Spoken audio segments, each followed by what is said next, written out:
AI is neither good nor evil. It's a tool. It's a technology for us to use. Oren Etzioni. You're listening to Writing Roots, brought to you by Aspen House Publishing. Welcome to Writing Roots. I'm Lee Hull. And I'm Lee Esses. Today we are going to talk about a rather popular topic out there in the world right now, especially with the writer's strike that's happening and just in general. We are talking about AI and specifically the use of AI in creative works such as writing. Now, we could have talked about this a year ago, but the AI landscape has changed so much and it's changing so rapidly that we think now is a good time to talk about it. For the record, everything that we're talking about today is as of the middle of June in 2023. So if you're looking back in our archives and finding this episode, some of this information may have changed since we recorded. And that's largely because AI is rapidly improving. It is getting to be scarily good if you are familiar at all with common sci-fi tropes. But it is a part of our world. It's going to be part of our world, whether we like it or not. So we need to take a look, and to me, we need to decide how much part of our world do we want it to be, and especially how much do we want it to be part of our creative endeavors. Me personally, I think it can be used as a tool, but I hesitate really to use it at all for more than reference and just a little bit of help. And I'll get into why later, but my opinion on AI is use it very, very lightly, like you are a British cook who has not been introduced to any sort of spices yet. My opinions on AI are a little more loose. I am okay with how people use AI, so long as it helps you write selfishly, helps you continue to create. My hesitations come more in the fact that, one, AI is guiding creatives instead of helping them, when a lot of creatives are going, hey, can you just write this next chapter for me just to get past writer's block? It gives a lot more control to these AIs than it does to us. My other issue is, because of the nature of AI, everything an AI will write is, one, based off of humanity anyway, and two, the most likely outcome. It's going to be very hard to surprise anyone because it's the most cliche outcome in your writing.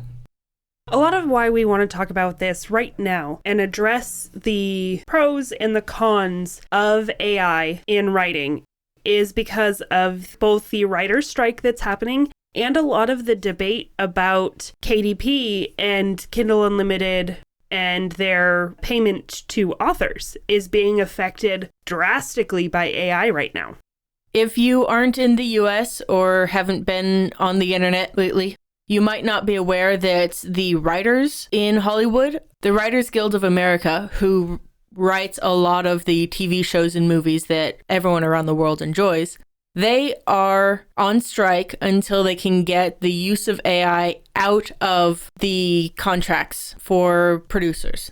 This is a wild oversimplification, but this is a major issue that is affecting our entertainment industry especially. And of course, there is a lot of other arguments in their strike related to pay, conditions, all of that. But a good portion of it is that AI argument. And with KDP, Kindle Unlimited, if you're not aware of that situation, there is a record number for the total KDP Global Fund out there. Yet the payments that individual authors are getting are at an all-time low. And we're finding a lot that the reason this is because a lot of scams are using AI programs to generate a bunch of words, not really any good. They're using AI to generate covers, throwing it into Kindle Unlimited, and then having bots go through and read the pages so that they get a large portion of this global fund, taking away the available money for everybody else out there who has actual books on Kindle Unlimited. So it's this really big argument about the impact that AI has on writers specifically. Now, to have a logical, intelligent conversation about artificial intelligence and how it's affecting us, I feel like we need to define a little bit of how AI works. There are a couple of basics we're going to go over. We're going to try to keep it less inside baseball as much as possible to make it accessible to everybody. The first thing you should understand about how an AI functions is it takes large sets of data and figures out what the most likely outcome is. So if I have 20 pieces of paper on the desk and 17 of them are some shade of blue, the AI is going to create another thing on the desk, and it's probably going to be blue because there's mostly blue in the sample set so far. It uses a lot of very complex algorithms in order to generate this output, but it's all taken from data that it has available to it. So as it learns based on the inputs that it's receiving, whether it's assistants like Siri and Alexa, every time you use it, you help teach it how to improve. Same way with self-driving cars. Every time we give it an input, another set of data, it improves because it now has an additional thing that it can use in its overall computations of this algorithm. But it's limited to an algorithm. Algorithms are very step-by-step logical. And when we're talking about AI in creative spaces, it can only create based on what it's been fed. It can only create based on the often copyrighted work of authors and artists that it is scanning because that's what it's been given. And then it's outputting something that is similar but kind of cobbled together based on all of this information that it has. And that's the real danger of using it in a creative space, is that you don't know whether the information that it's pulling from has been copyrighted and how much that information has been changed by the AI. And that's a lot of what we're going to address today, is not just the ethical discussions about using AI, but the legal issues because it is copyrighted versus not copyrighted material and how all that can be used. Now, throughout the space of the artist world, it's a very hot topic right now. So if you jump into this pool, make sure you do your research because, again, things are changing so rapidly, not only in how AI functions, but how humans are responding to said AI and how it functions. The first part of the legalities that I think is a good step in helping protect us is, in essence, they made it really hard to copyright AI-generated material. In fact, they made it impossible if it was wholly generated by an AI. At least in the United States, that's what we're going to be talking about, is United States law. Other countries, other places may have different opinions, differing legal ramifications here. But in the United States, the U.S. Copyright Office has officially said that AI cannot be copyrighted. So that means that your work, if you use AI to create it, unless it has been drastically changed or some other thing, you cannot copyright it. And so it cannot be protected against people taking it and stealing it and using it however they want. Therefore, machines and AI cannot be authors, according to the copyright law, because they are just generating outputs and they are not doing copyrightable information. This doesn't mean that you as an author cannot use AI. That means you can't copyright it, but it's not technically a copyright violation by using AI because it's not copyrightable. Therefore, nobody has the copyright to whatever a machine vomits out. Therefore, even though you can't copyright it under your own name, it's still not a copyright violation in and of itself.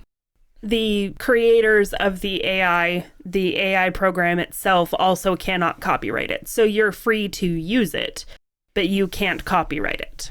So while technically it's legal to do that, to use it, there's also ethical implications of how AI takes from copyrighted material to inform its creation process. Just for the sake of clarity moving forward, when we say art of any kind, writing is definitely included in that. So if you do want to create something with AI and copyright it, there's a couple things you can do to get there. If you create something with AI, you then need to significantly change it so that it is basically your own creation if you want to copyright it. It cannot be majority AI still. So the easy way in that is to start with something human-made. And this is going to be a recurring theme throughout today's episode. You create it, then use the tool to polish it. You don't use the tool to create. If you start with something human-made and then you run it through a spell check, it's still your story. And yes, spell check is an AI. Don't argue with me on that one. Now, if you, say, paid somebody for a cover design and you want to change it using AI, be very, very, very, very careful. Look closely at the license agreement between you and that artist before you go changing anything. For example, the artwork that I had drawn for the Toxic Special Edition that I'm working on, part of the contract is that I cannot change the art. I am not legally allowed to change the art in any way other than putting title and stuff over the top.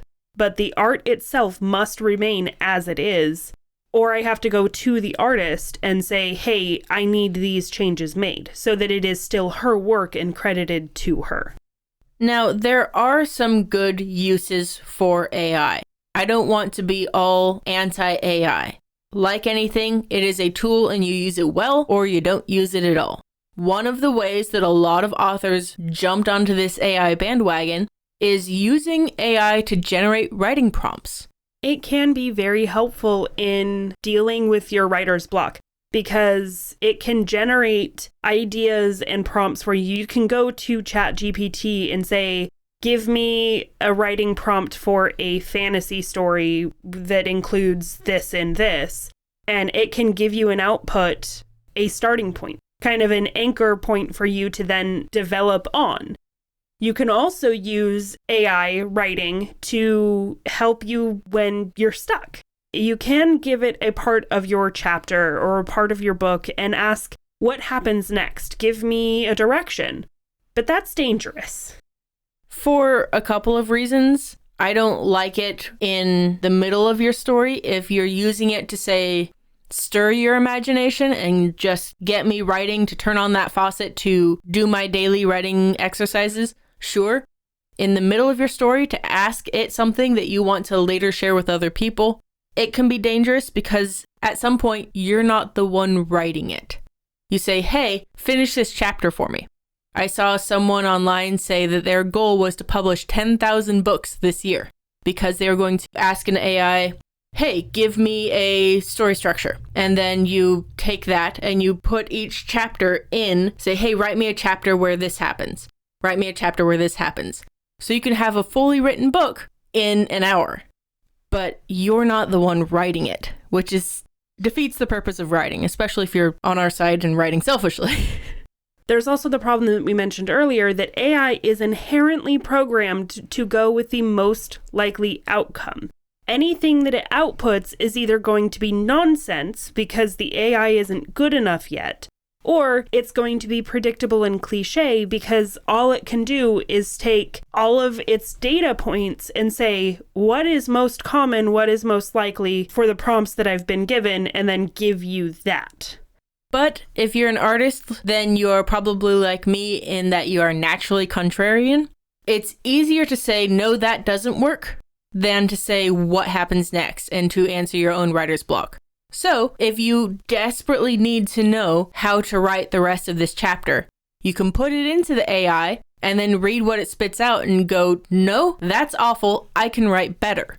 Then you write it. You don't actually use the content that the AI chugged out, but you use it to make your story better. And I'm going to give one final warning for the use of AI to write. In filling in those gaps that you need, in using it for anything more than just generating a prompt to get you started. Using AI to write removes the key element of great storytelling. That is human emotion and connection. Without the human element in the writing process, we lose what makes us feel when we read books. That's my warning here, right now, of using it to write your entire story.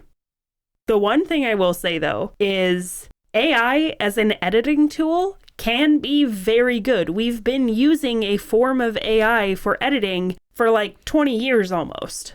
This spring, you and I went up to Seattle for a writing conference. We had a little booth downstairs, and we were able to talk to a large collection of authors that we had never spoken to before.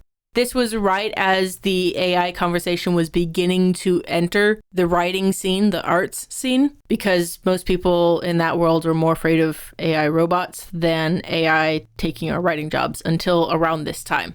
But one of the people there said that they had dyslexia and it was incredibly difficult for them to write. They had all of these stories that were trapped inside, and they were able to use AI to make it so whatever they put on the page made sense to every other reader out there.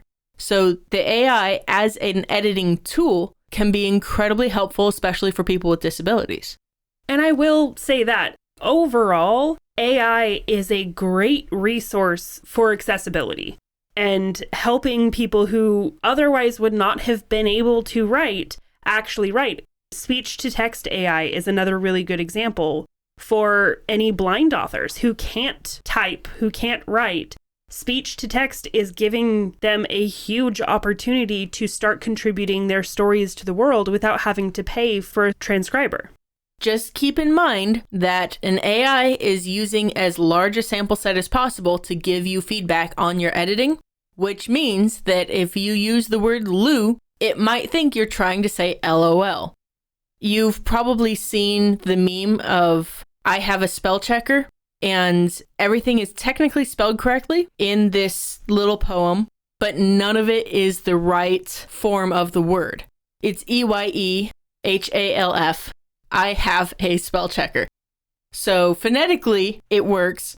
Visually, the spell check is not doing the job because it doesn't understand the context and the subtext behind the literal words in front of it.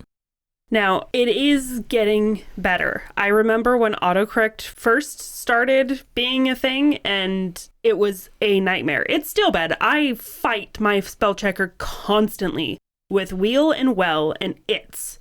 It's a nightmare. I will put in ITS, meaning ITS, and it goes, oh, you want an apostrophe? No, I don't want an apostrophe. This is not where an apostrophe goes. I often will start a sentence with, were we to do that, blah, blah, blah, as an if-then statement. It sees were, and it goes, no, you mean we're. It's like, nope. No, I meant were. One of the things that I really appreciate about an iPhone is you can just tell it no, and after like 3 times of doing this, it'll just suggest the opposite instead of automatically correcting it. And that's actually a really good representation. This autocorrect debate is a really good representation of how AI won't always be correct with its suggestions. Inherently, these larger AIs are using all of its available database and all of its available inputs to generate something. And thousands of people are using it, adding their own incorrect grammar, incorrect spelling, colloquialisms, all of that you may not actually want in your story.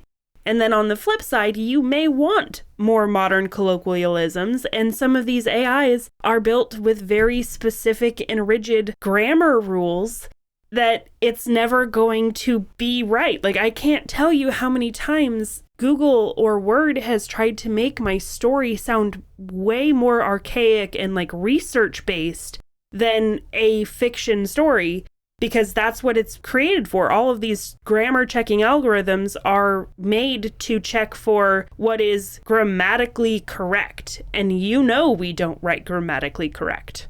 It's interesting in sign language.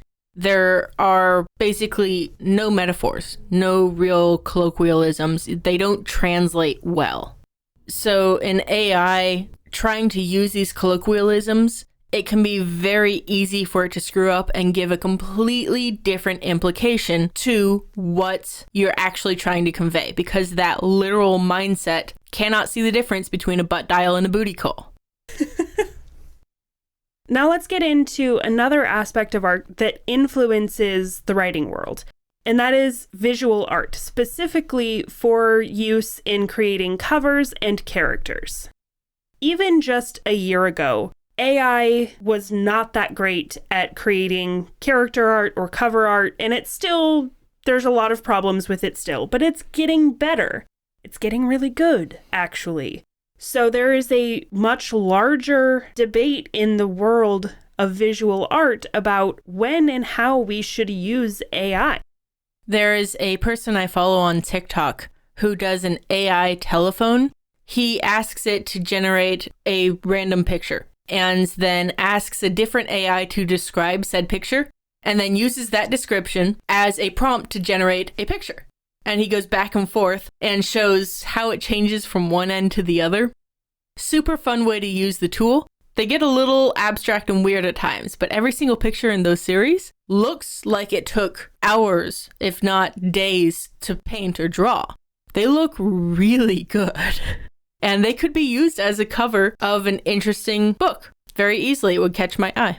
And there is actually an active conversation happening right now in the bookish world about AI for covers. If you look at the Shades of Magic series by V.E. Schwab, they are coming out with new covers, and it's super easy to recognize the fact that they used AI to make this, and not a very good AI, because they're trash. No actual cover artist would have looked at those and gone, yeah, that's a great idea. There's one that it looks like somebody in paint just took and drew on a mask over the top of this character's face to be like, yeah, that works. A couple of other things that are just like, this is not a good use of AI in cover design. And then I think they recently revealed a new cover for one of S.J. Moss's books. And in the credits, it's credited to Adobe Stock. And you go to Adobe Stock and you look at it, and it is created by an AI account. And yes, they did change a lot of the color, they did change some of the style, but it is very clearly the same picture, the same AI-generated image. Then you run into that issue of it's not unique because somebody else can take and get the rights to this particular image, change it in the very same kind of way, and use it because, well, it's AI art. It's not copyrightable. And that is the biggest hesitation that I have for you as a storyteller is if you're considering using AI to create your cover, and let's say you make it big, you get 17 Hollywood film contracts for your books, everything you wish to come true for your writing career comes true, those AI generated covers will put you in a world of hurt in that situation because anyone can use that exact image for their own book cover. And you lose potency with what you think could be a really good cover because you can't copyright it because it's generated by AI. Now, I will say, I absolutely do not advocate using AI to create any artwork that you use in your advertising, your sales, or your cover. Absolutely do not advocate that because there is a huge debate in the visual art world about the nature of how AI generates that art. Just like we were talking about the basics of AI at the beginning, where it takes all of the data that has been input to then create something else, that's what AI art is doing. It is taking copyrighted material by other artists that it finds on the internet and scraping it together to create what has been requested. But yes, don't use AI for anything that's marketing related, anything that's in the public eye of you as an authorship. But you can use it for personal use only. Yes, I have used AI, specifically Artbreeder, to develop character references so that I can provide consistent descriptions in my book. So I have a visual picture of what my characters look like. No one else sees that because it is for me, for my use. I created those and then I sent it to an artist saying, hey, this is kind of what I have in mind for how this character looks, so you can then use that to draw me an actual character that has emotion in their face. And I think that's the one thing that, especially with AI art, is that it is not as good at creating those small elements in a character's expression that give it the humanity that we really want. If you look at most AI-generated art, They all have this same bland, non-smiling, meh expression. Or if they are smiling, it is diving into the uncanny valley. And just to emphasize how private these reference photos are, I have not seen your reference photos. I've seen the book cover and the art that you've released and had designed for your special edition. Looks fantastic, but these little elements of using AI to help keep yourself consistent and to help inspire you with your writing the characters should be incredibly private. The more public you make it, the more difficult it is to sort, well, that wasn't actually me that created it. You want whatever you are putting out into the world to be you. Now, we can't have this conversation about AI art, visual art, without talking about Photoshop's new tool that they have in their beta platform, and that's the generative fill. It is scary good. I think what you're looking for is scary good. Yes, it is scary good. I was talking with somebody just the other day about this, and they knew an artist that had tried to use it to put like rosemary bushes outside of a house that they were taking a picture of, and it just put like a sprig of rosemary instead of a whole rosemary bush. I've seen one of salmon in a river, and it's like fillets of salmon. Yeah, it's not perfect technology. It all depends on the kind of words that you put in there. I have noticed it is not that great at creating people, because I saw somebody trying to use it to extend a picture of a guy standing in front of a shed to make it look like he was standing in front of like kind of a beach house. And it kept putting random dudes in this like extra space, and they all looked not like real people. It's like straight Picasso art. But I have also seen it where it can seamlessly remove watermarks, seamlessly remove any sort of copyright, stamping, visual, anything like that, with zero work. At least before, there was a knowledge and skill barrier to being able to do that, because it's been possible since the advent of Photoshop to get rid of watermarks, to get rid of all of this. The issue with the generative fill is that suddenly everyone can do it. The way a generative fill works is you just circle a chunk of the picture and tell it, I want a castle here. Or if you don't tell it anything, it finds what's nearby and sees a bunch of grain because the character's in a field, and then fills it with more grain. And as soon as you click away, you can't tell. So if the watermark is there, then you just highlight it, hit enter, and it completely deletes the watermark. It's always been possible to zoom in to a certain extent for all of these kinds of photos to crop out the edges and get closer. Generative fill is making it so you can zoom out. You make the canvas size larger, you highlight all of that extra space, and just tell it, figure something out. And it makes it so the field is much larger. Or there's now a mountain there. It's simply highlight a section, tell it what you want there, or if you don't want to tell it what you want, ask it what it wants, and it'll put content in there in the same style. So Photoshop has had a similar tool for a very long time called content-aware fill. But that was only using what was in the image as a reference. And it wasn't that smart. I've used it several times to get rid of people in the background. And sometimes it just looks really weird because it's pulling from the wrong parts of the image. With the generative fill, it is creating. It will pull off of its AI database of all of the images that it has available, and it can compare and pull up within seconds similar images to the one that you have and say, okay, based on all of this, this is going to be the likely output. And then it gives you a couple of different options if you want something slightly different, if you want, the seascape to go into more corally looking things or more like danger shark things or something like that. It's so crazy. But it is something we need to talk about and consider as we are facing more wide availability of all of this as an option. And I see the main reason people like AI as an option, especially as indie authors who are trying to do all of this on our own with a very small budget.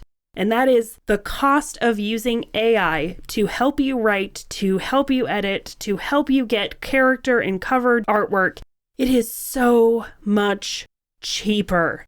I get it. It is very tempting because it is so much cheaper. But you have to understand the risks behind using AI instead of going to an actual editor, to an actual artist, and to creating it yourself.